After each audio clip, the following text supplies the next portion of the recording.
வாசிக்காமல் உபாகமம் 28:1 வாசிக்கிற போது அவருடைய கட்டளையின்படியும் கற்பனையின்படி செய்கிறவர்களை கர்த்தர் பூமியில் ஜனங்கள் முதல் மேன்மையை வைப்பேன்னு சொல்லி நமக்கு மேன்மை வரணும்னா அவனுடைய வார்த்தை கீழ்ப்படியணும். சங்கீதம் 1வது சங்கீதத்தில் வாசிக்கிறோம், கர்த்தருடைய வேதத்தில் பிரியமாக இருந்து இரவும் பகலுடைய வேதத்தில் கவனமாக இருக்கிற மனுஷன் பாக்கியவான் சொல்லி. இந்த உலகத்தில் கர்த்தருடைய கட்டளைகளுக்கு மீறி எந்த கட்டளைகளும் இல்லை.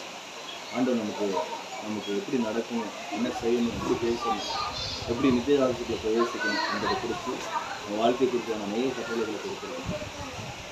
நம்மளுடைய சுயசித்தத்தின்படி நாம் வாழாமல் தெய்வ வார்த்தை கீழ்ப்படிந்து நாம் வாழும்பொழுது பூமியில் ஜனங்களுக்காக நம்ம மேன்மையை வைக்கிறவராக இருக்கும். அந்த மேன்மை நமக்கு வரும்பொழுது நம்ம பட்டணத்திலும் ஆஸ்வதிக்கப்படுகிறோம், வெளியிலும் ஆஸ்வதிக்கப்படுறோம், மாப்பு செய்கிற கொட்டி ஆஸ்வதிக்கப்படுறோம், எண்ணெய் ஆஸ்வதிக்கப்படுறோம், ரத்தத்தின் கனிகள் ஆஸ்வதிக்கப்படுறோம், வருகையிலும் ஆஸ்வதிக்கப்படுறது, பல செயல்களும் ஆஸ்வதிக்கும், பல ஆசீர்வாதமான காரியங்கள் அந்த உபாகம் 28 இருக்குது. அந்த விவாகத்தில் அடுத்த பகுதியை பார்க்கும்பொழுது கட்டளையின்படி கற்பனைகளும் நடக்காதவர்களுக்கு சாபம் வரும் என்று சொல்லலாம்.